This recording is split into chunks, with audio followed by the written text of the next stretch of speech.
Well, hey kids, how you guys doing today? So today we're going to do something a little bit different here on Grandpa's farm.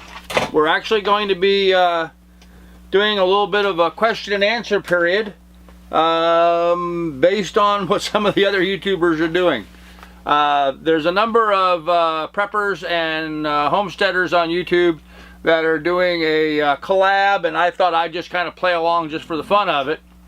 What they're doing is one group is asking a question, one creator is asking questions of the next creator, that creator is answering those questions, and then so on and so forth down the line. So it'll also give me a good opportunity here to do a shout out for some of the other channels that I like to follow. So with that said, let's proceed. The idea is Preppers versus Homesteaders. Now this started with Julianne and John over here at Dirt Patch Heaven. They started out by asking themselves a question: which is better, prepping or homesteading? And so immediately I'm going to get in trouble with this whole genre and say that's a ridiculous question. One is not better than the other. It is simply the next step in an evolutionary chain. And by that I mean this. Everybody at some point in their life realizes that there's a certain dissatisfaction that everybody has with the way their lives are going, with the way politics are going, with the way the economy is going. Folks, there's always something to be upset about if that's the way you want to live your life, okay? Let me start out by saying this. I am not of the prepper mentality. I am prepared, absolutely prepared, but to me it's more of a lifestyle decision than simply a matter of being afraid of one thing or another, and that's going to dictate and control what I do in my life. So with that said, her question is, which is better, prepping or homesteading? And let me explain my answer. I think when you get dissatisfied with things in life, you decide you need to start preparing yourself for something else. Some people are afraid of what's going on in the world and the government and what have you, and so they start preparing. They get, 5-gallon buckets of beans and rice and a supply of water, and they put them down in the basement, and they're prepared. This is a good thing as long as it's taken in the right dosages, okay? We need to be prepared in America, as we've seen in the news time and again now, for short-term events, riots in the street. Some jury didn't do something right, some cop shot somebody, what have you, school shooting, complete town lockdown, shut down, National Guard called in, whatever. You need to have a 30-day food supply at hand, on hand at all times. And that includes water. Keep in mind you may not be able to turn the faucet and get water out of the sink. Good idea to supply enough water so you can shower, you can flush your toilet. You don't need electricity to flush your toilet. Have a 5-gallon bucket of water next to the toilet. Go to the bathroom, pour a little water in there. It'll flush just fine, I promise you. Refill the tank if you want to behind your toilet, and then use this however you want to do it. Good idea to always have a 30-day supply of resources on hand for that kind of thing.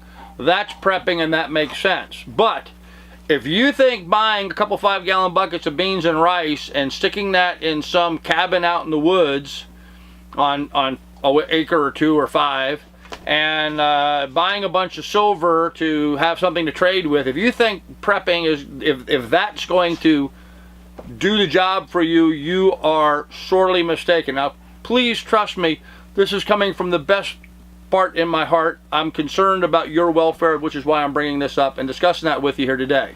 Okay? Don't think that just because you buy some silver and gold and have those resources sitting around and you got a 30-day supply that you're set, or you've got a little piece of acreage up in the woods that you're set. You're not. Okay? There's 2 basic functions you need to be concerned with: food and shelter. You need something to eat. You need a place to stand while you're eating. Okay? So let's look at food first. You need something to eat. If long-term stuff hits the fan, you're going to need food. You can only store so much beans and rice. Folks, you don't need to store beans. You need to know how to grow beans. You don't need to store rice. You need to learn how to grow rice if that's the grain of your choice. Okay?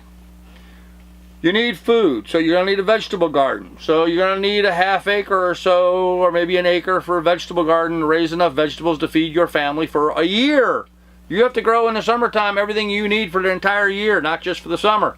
This isn't a matter of, oh, I got some tomatoes and squash, I'm all set. You need potatoes and onions and staples in the pantry to get you through the entire winter, okay? All right. Food also includes more than vegetables. You need some proteins in there. On the farm, I think there's a certain symphony that happens when all of the characters necessary are there. All the characters. You need chickens, you need ducks, you need turkeys, you need geese, you need hogs, you need goats, you need sheep, you need cows, and you need horses.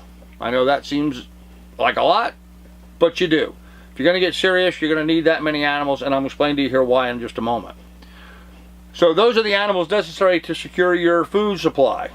You're thinking to yourself, well, if something happens, I'll take my gun, I'll go hunting, and that'll all be, I can go shoot a deer or whatever. That many people without the ability of going to the grocery store looking for food, the wildlife left in America would last us all of about 2 weeks. And every deer, turkey, elk, bison, antelope, whatever in America would be dead. You've got that many millions of people looking for food, they would wipe out everything. There wouldn't be a fish to be had anywhere. There wouldn't be, they'd be eating the rats in the streets in New York City, folks, I can guarantee you. Those nutrients that are a problem down in Louisiana would be fine dining, people be eating them. Every squirrel in Central Park will be caught and eaten, okay? 2 weeks, it'll all be gone. So don't even think that you're going to be able to hunt and take care of yourself. Not if anything really serious happens, okay? Shelter. Now you're going to need all those animals to take care of yourself. You're going to need some land, okay? Again, 5 acres out in the woods isn't going to do anything for you. It's really not. It's not going to provide you with the resources that you need. You need a shelter for yourself. You need a shelter for your animals to house them. You have to protect them from predators. You need to protect them from themselves. You need to have enough ground to take care of them. Now, there are some people homesteading out there. Oh, I've got an acre and I've got this and I've got a cow and chickens and goat and whatever, and we're doing it all on an acre. Brad and Krista, I'm talking to you specifically. You know what I'm talking about. That's great as long as you can continue going to the store and buying feed.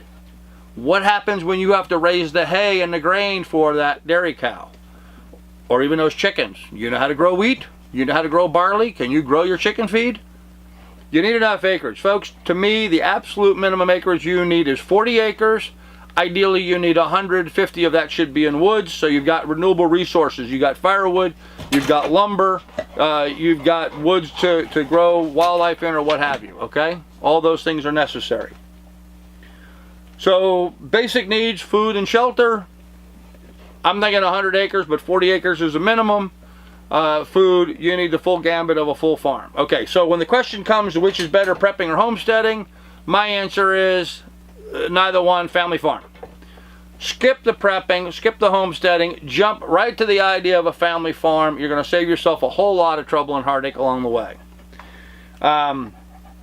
Let's go back to what people are saying now. The preppers, beans and rice in the basement, water supply, that's all great.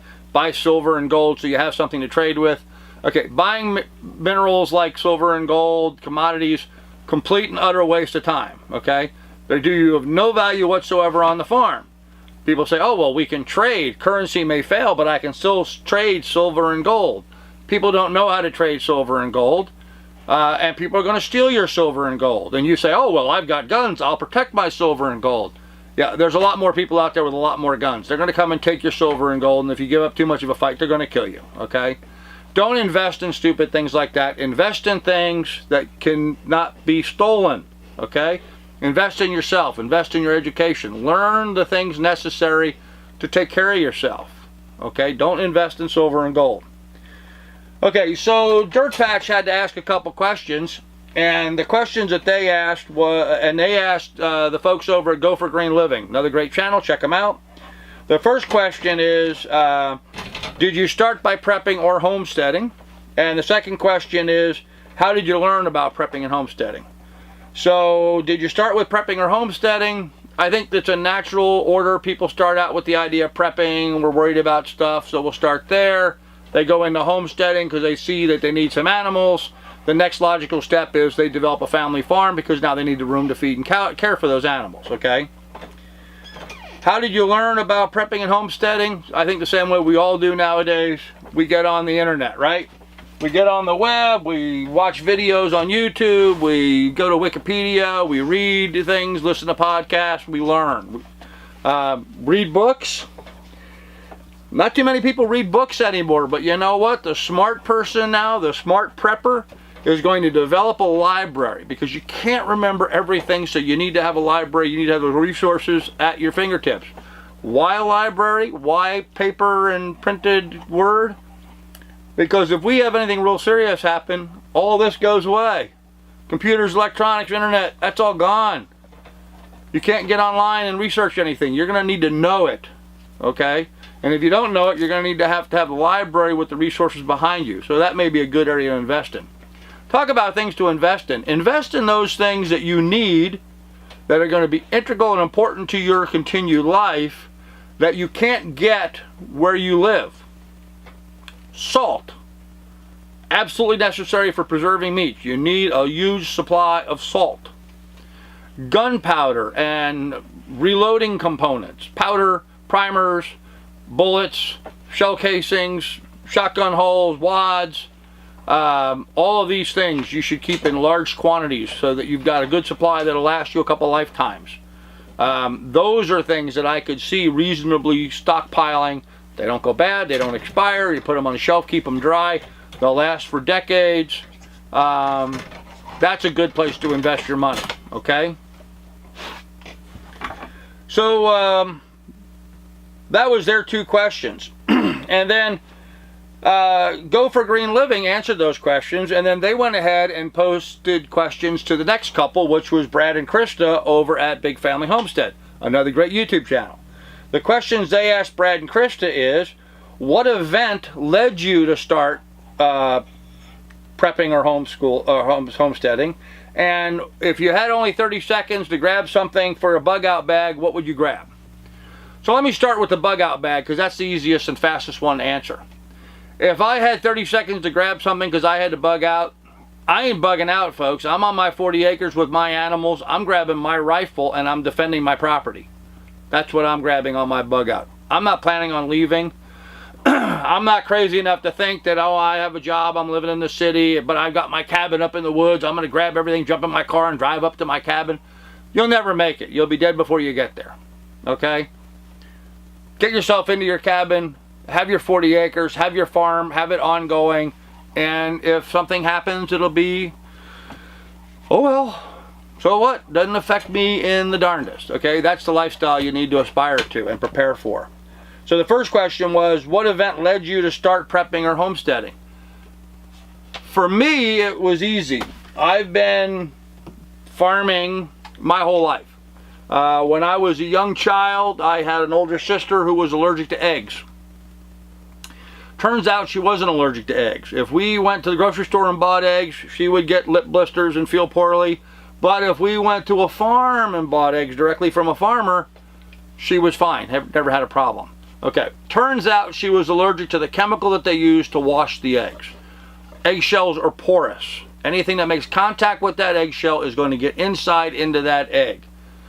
So that taught me at a very early stage in my life about farming and the advantages of a healthy food system and a healthy supply, okay? Became imprinted in me at a very young age. And my entire life I've aspired to get back to the farm and live on the farm, and I've tried in all ways to do that.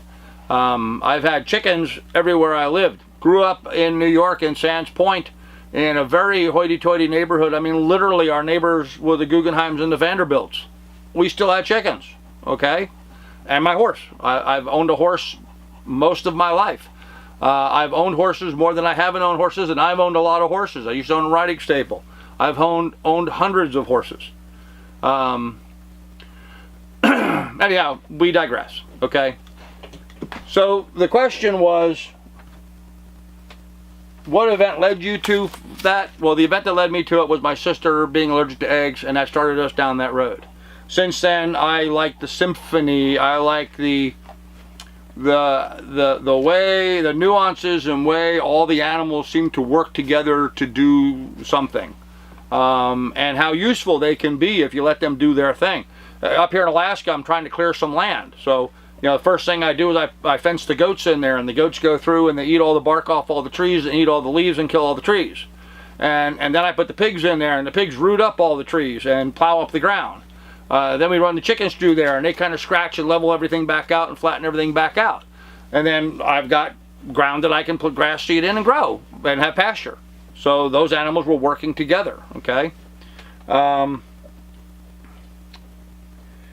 So I guess in closing here, I don't know if you're watching my chickens and ducks up here. I thought it'd be cool to let that video play. That's part of another video I'm going to have coming out pretty soon. But in closing, I just want to say that when you're considering prepping or you're considering homesteading, do yourself a favor, skip the first two and go right to the meat of the story, which is start doing the family farm. For your sake, for your health, for the health of your family and your children and their children, for your quality of life, for your happiness, do that. Figure out a way to buy 40 acres of good farmable land. One of the people, I think it was Brad or somebody, I don't remember who it was, said, oh, well, there's enough acres in Texas that everybody could have a half acre and have a farm. Obviously, he's never been to Texas, because the ground down there in Texas, there's a lot of it that you can't grow anything in. Okay, it's like up here in Alaska, there's a lot of land you just can't grow anything in. Be smart. Go find yourself a place that's got really good soil. I'm a real estate broker, folks. That's what I do for a living, okay? Find a really good piece of acreage, test the soil, test the water, make sure you've got good things to work with. Start with that. Start with a minimum of 40 acres. The health and well-being of your entire family depends on it. Okay? So there's the basic truth of it. Your health and your family's health. Your food security, the livelihoods of your family, all depends on you making the decision now to go out and get yourself a small little family farm and start living the life that you should be living. The wealthiest man in the world doesn't have the same quality of life that the family farmer does. And that's the truth. So anyway, I'm going to end this here. Please like and subscribe and watch the other videos. I'll try to put some links down to some of these other channels that I mentioned. And you folks have a good day. Really appreciate you watching my videos. Thank you very much.